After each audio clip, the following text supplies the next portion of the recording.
Now available in paperback and Kindle Unlimited. Isis, All That Glitters. The goddess next door takes on a bikini-clad bank robber in this action-packed all-new Isis series adventure. Get Isis, All That Glitters in paperback and Kindle Unlimited today. One of my viewers wanted me to do a review of Doomsday Clock. Now, Doomsday Clock is the 12th-issue maxi series by Geoff Johns and Gary Frank that was designed to be an effort to try to save the DC universe from the disastrous reboot of 2011, orchestrated by Warner Brothers executives and Dan Didio in an effort to try to get new readers to pick up DC Comics superheroes with some brand new redesigned costumes and a brand new continuity. Unfortunately, what happened was with the New 52 was it alienated all of those DC Comics fans who had been buying the comics religiously for decades, and many of those comic fans wound up walking away not only from DC Comics, comic books, but they also walked away from DC superhero movies and DC merchandising, and the DC brand practically wound up collapsing as a result of this failed reboot of 2011.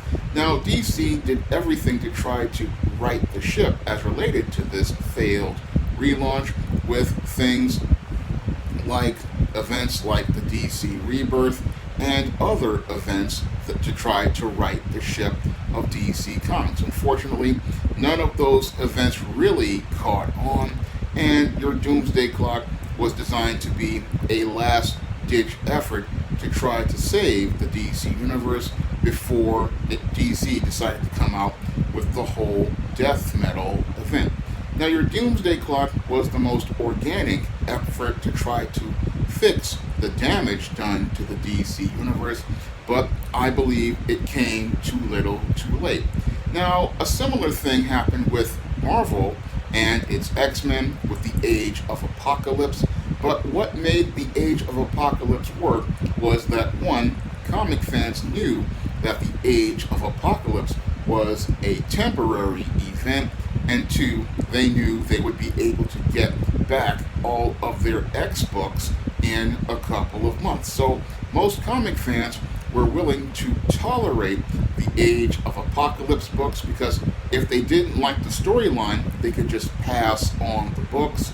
But they could, if those who wanted to continue on, could go ahead and read those books, and go back to their original continuity. Now, I believe if DC Comics did a New 52 where, Barry Allen did the Flashpoint, and it created a New 52 universe, and then it ended in 2012, maybe you could have saved the DC universe at that point, but your Doomsday Clock came out, and I think about 2018 or 2019, and 7 to 8 years had passed, and most people had soured on the DC universe and the DC universe characters at that point, and many others had moved on at that point. Now, the Doomsday Clock storyline tries to use DC's Watchmen as an effort to try to right the continuity of the DC universe. And what they were trying to say with the Watchmen characters was that these characters from Watchmen, who were just completely amoral, came and wound up doing damage to the DC universe. So what they were trying to say was, Dr. Manhattan from the Watchmen comic, which is a separate universe, left his universe, which was practically had been compromised by these heroes and their unethical behavior, and he decided to come over to the DC universe and decided to start tinkering with the DC continuity. And as a result of your Dr. Manhattan coming in and tinkering with the DC continuity, they were saying that this led to many of the changes in the DC universe that wound up not being appealing to most readers. It's similar to what they tried to say with Superboy Prime and the Retcon Punch, and this time it just didn't really resonate because, as I see it, it just came across as a really desperate effort to try to get those readers to come back to DC Comics. Now, this Doomsday Clock book is very similar in style to Watchmen, but it just doesn't have that really good story like Watchmen. Now, Watchmen worked because it was a product of its time, and it was a dark commentary on how heroes without ethics or morals go out here and do damage to society in their quest to participate in the greater good. And in the early pages of Doomsday Clock, we see the consequences of the Watchmen's actions on their world, instead of there being the lasting peace that Adrian Veidt had envisioned as related to his moral compromise where he killed millions of people. It was only short-lived because all of those nations went right back to war, and his world is about to be destroyed in a nuclear holocaust. And seeing the disaster he made of his world, he decides to go and get the son of the therapist who was treating Rorschach, who becomes the new Rorschach, and they decide to get in Night Owl's vehicle and go over to the DC universe in the efforts to try to find Dr. Manhattan in an effort to save his world.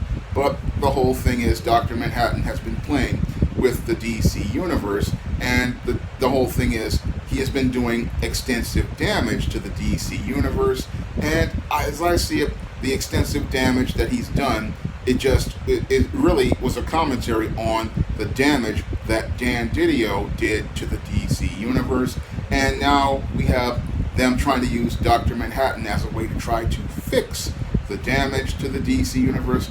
And as he's going along, we're seeing that some events are not really lining up with each other. Some parts of continuity aren't lining up with each other. And we're getting all of these big mysteries as related to what's going on in the Watchmen world and the DC world. But the big problem with your Doomsday Clock is, at this point, it doesn't answer the critical question most comic fans have, and that question is, why should we care?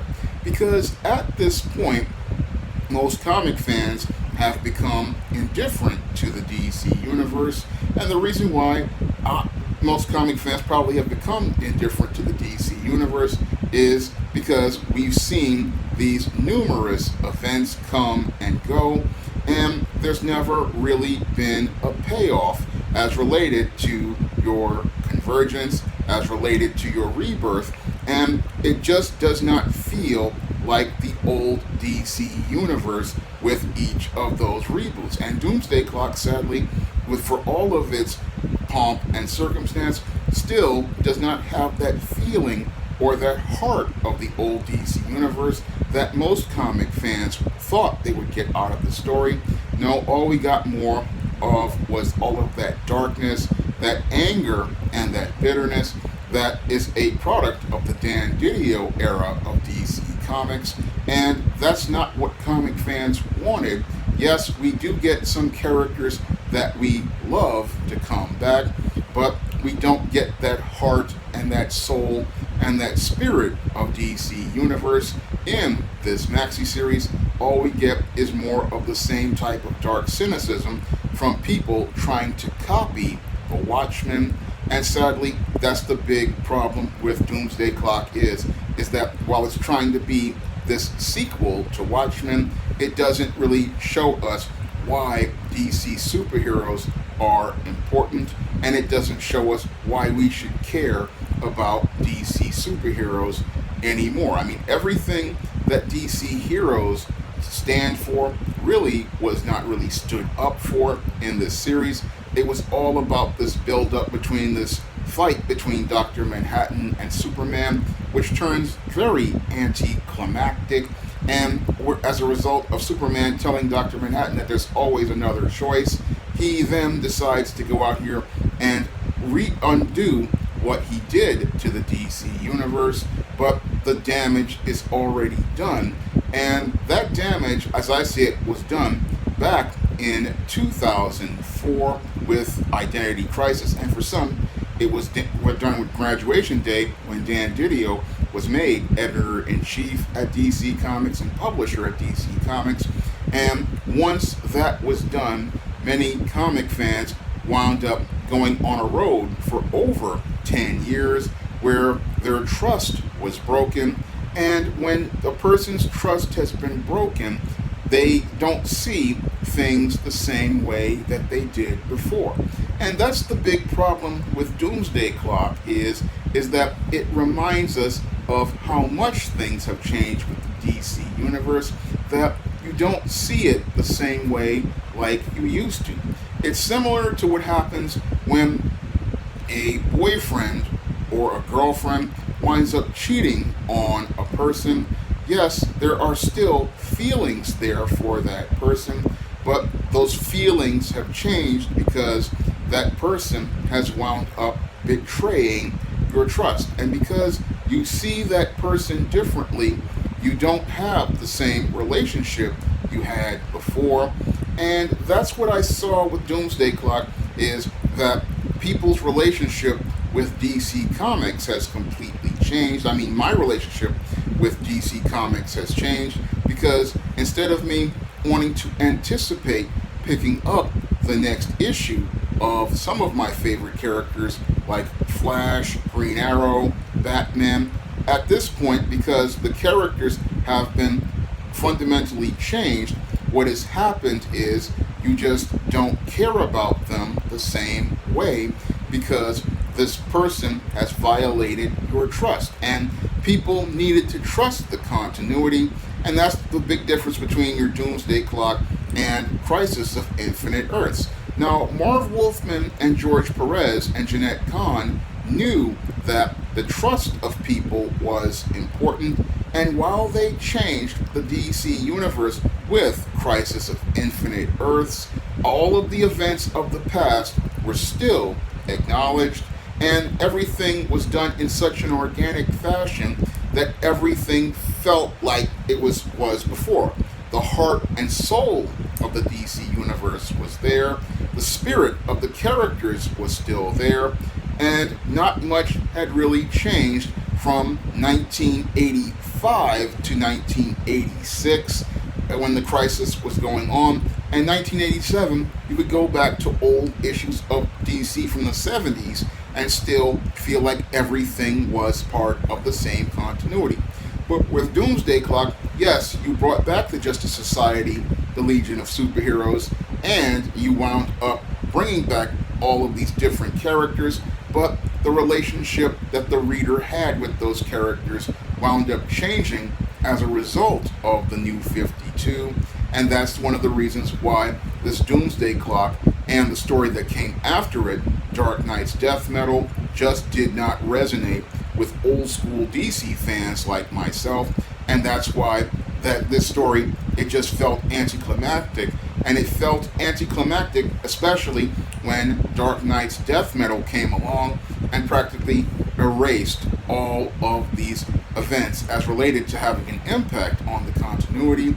And even Dark Knight's Death Metal wound up not meaning anything because we're hearing that there may be another crisis coming along. So it's just hard to care about Doomsday Clock because Doomsday Clock, which was supposed to really reset the clock on the DC universe, meant nothing to the reader. And that's the big problem with DC right now. And the problem with the story was its story just didn't give you any reason to care. Yes, a lot of events go on. Yes, the art is very nice, but the story just does not make you care, and it just does not make the same commentary as Watchmen. I mean, Watchmen in 1986 was a major event because it was making a commentary on what not for a superhero to be, because these characters had become disconnected from people, detached from their community, and they had become indifferent to the other people in their world. And the great irony is that as those characters have become popularized, we have seen many people become the same way regarding Marvel and DC superheroes, because people have changed and now they're looking at these characters and they're not really seeing a reason to care about these characters in the comics that they came from, because they've become detached and disconnected from these characters, because these characters have changed in such a way that they no longer represent what they originally represent.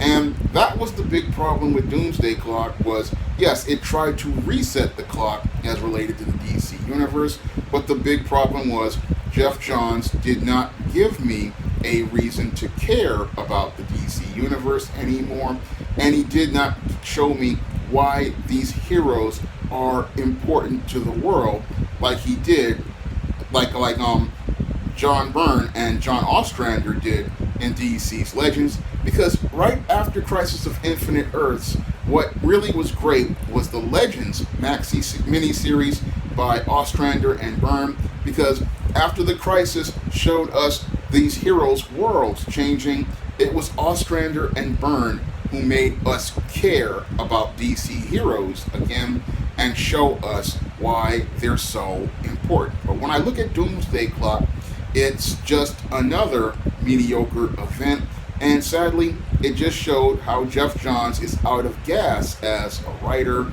I mean, he tried his best to try to reset the clock on the DC universe, but at this point, the DC universe is so broken, and as I see it, creatively totaled, that there's not much any creator can do to fix the DC universe. I mean, even a master writer like myself, there's not much you can do with the DC universe. The continuity is so broken and damaged that there's nothing any creator can do to fix it, because you've had over a decade of Dan Didio practically damaging the DC universe, damaging the characters, and a whole host of bad writers like your Brian Michael Bendis's and your Tom King damaging the characters, that there's not much anybody can do at this point. And the only reason why these characters are probably still going to remain in print is basically because your AT&T or Discovery wants to continue making money off the intellectual property. But otherwise, if this company was on its own, it would be teetering on bankruptcy, because the whole DC universe is so structurally damaged.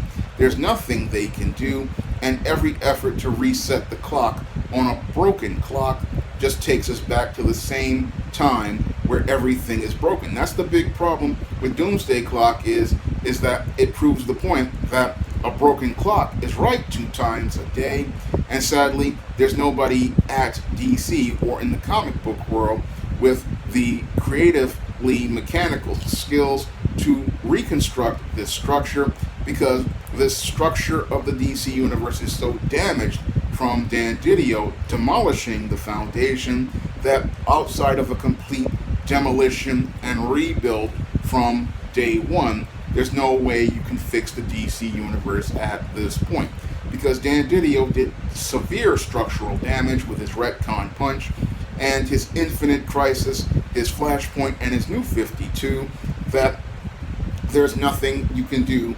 And all Geoff Johns tried to do with it in a desperate effort, again, was try to reset the clock.